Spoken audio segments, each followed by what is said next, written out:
After watching Avengers Infinity War, many people took to the internet looking for answers to what may happen next. While everyone has been worrying about how to undo the snap, this theory looks to explain why it happened. It may not be as easy as just saying Thanos did it because he's insane. There could be a grander, more ancient explanation for his actions. I know how to reorient the spirit to better heal the body.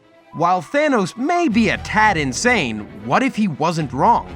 Join us as we look beyond the snap and see how it came to be to begin with. When Thanos executed his vision, literally and metaphorically, we all wept for the fallen. In the months following Infinity War, hundreds, if not thousands of theories have circulated trying to explain what happens next. But we found this theory unique because it tries to explain why it happened. YouTuber Rec Vinci first posted this interesting theory, and a Redditor named The Incredible Shaq also made a great breakdown explaining it. You can check out the description below. To fully understand what happened and why, we need to first look at how it started. In Doctor Strange, we get our first look at how these events unfolded. During the movie, we find out that the Ancient One has been channeling energy from Dormammu's dark dimension for centuries. The source of both her power and her long life lies within this. However, there is a reason that the Sorcerer Supreme is not supposed to live this long. By using her incredible power and long life, she reveals to Strange that she has prevented countless terrible futures, and after each one, there is another. And they all lead here. By abusing these powers, the Ancient One has created an incredible balance, not just on Earth, but possibly in this universe and infinite others. Each unfortunate event that was delayed or stopped was supposed to happen.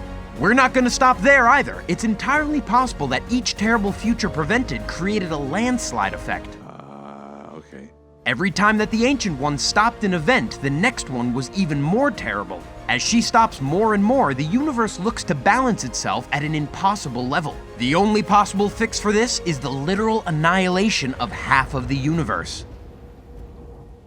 There are a few other key details within the MCU that have possibly disrupted the natural balance as well. Here we look to Odin, the protector of the Nine Realms. Even in the beginning, sometimes protecting the Nine Realms means that war is a necessary evil. This is where Hela comes into play. Hela was the goddess of death and Odin's personal executioner. Her efforts for Asgard were valiant, although warped. She personally helped Odin to bring order, but not justice to the realms. When order had been achieved, Odin imprisoned her for millennia. By imprisoning the goddess of death, the universe lost a key source of order. Like Thanos, we can't say that she was justified in her actions, but it would be unwise to think that they were completely unnecessary. So he's gone. Looking back at Thor again, we can find our third source of imbalance, the Dark Elves from Thor: The Dark World. While The Dark World might be one of the most overlooked MCU movies, it brings a lot of context to this theory. The Dark Elves are the main antagonists of this movie and are beings of pure darkness. Odin says it best himself: long before the birth of light there was darkness, and from that darkness came the Dark Elves. This line is important because it ties back into what Wong says in Doctor Strange. Wong explains that in the beginning there was nothing, no light, no dark. Then the Big Bang happened, and from this the Infinity Stones and everything else was created, including the Dark Elves. These were among the first beings in creation, and the universe thrived under them in the darkness. However, light must balance the darkness, and the Dark Elves' pursuit of pure darkness was their downfall. Now, none of this theory makes a ton of sense if we chalk it up to the universe wants balance. To clear things up, we have to look at what exactly wants balance. One explanation could be the stones themselves. If we imagine that they have their own wills, things start to make a bit more sense. If the universe becomes imbalanced or destroyed, the stones would cease to exist. We can attribute a handful of events to the will of the stones themselves. Now, if we recall back to the Dark World again, the main antagonist proclaims that the Ether has awakened his race again. If you remember, the Ether is just the Reality Stone, and it doesn't seem happy about the current state of the universe. So, in response, it sets a series of events in motion to ensure that the universe can be returned to balance. It was also a liquid before it was a stone, and under Thanos' control, it solidified to be put into the gauntlet. It would seem that the Reality Stone gave itself up for the will of Thanos. If we look at the Time Stone and assume it also has a will, it could have showed the Ancient One what she needed to access the Dark Dimension. By channeling the Dark Dimension, she had the chance to unleash Dormammu upon this universe. Dormammu sought to bring darkness back to the universe, thus possibly recreating temporary balance. You might think to yourself, well, he wanted to destroy the entire universe, and you'd be correct, but that doesn't differ from what the Dark Elves wanted either. It would seem that the Reality Stone is a bit more chaotic than the others and will stop at nothing for balance. The Space Stone has been juggled around the universe for decades in the MCU, but it only made one key decision that affected everything in the Endgame. By casting Red Skull to Vormir, it gave the ability to be the physical gatekeeper for the Soul Stone. Presumably, one of the two stones also instructed him on how to obtain the Soul Stone. It doesn't seem likely that Red Skull would have randomly been transported to Vormir. Instead, this was a calculated decision. Besides this event, the Space Stone has remained mostly inactive in the conflict. The other side of this possibility is that Red Skull was sent to Vormir to collect the stones.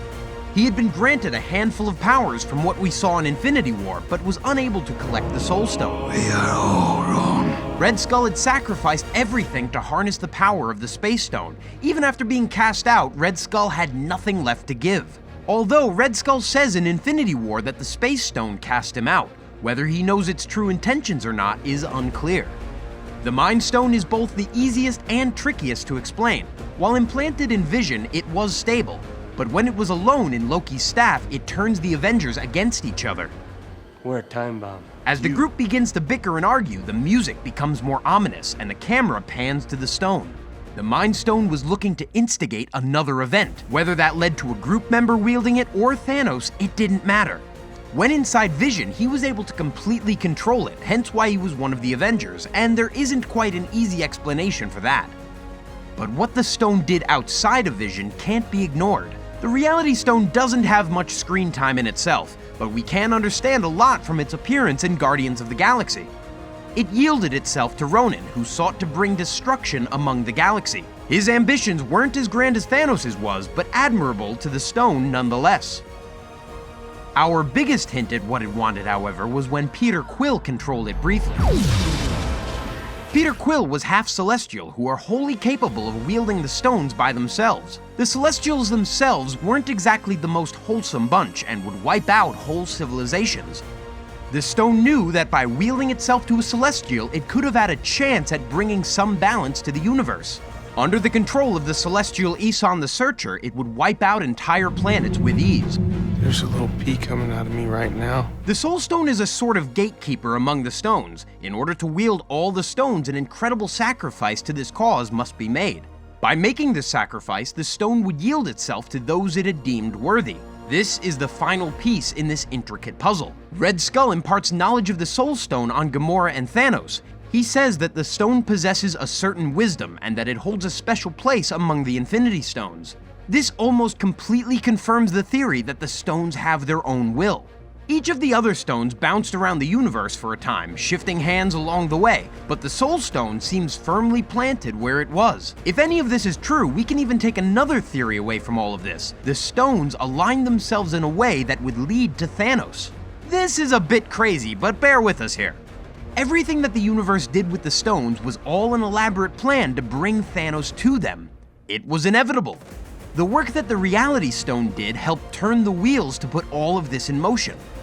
By awakening the Dark Elves, the stone revealed itself, thus enticing Thanos.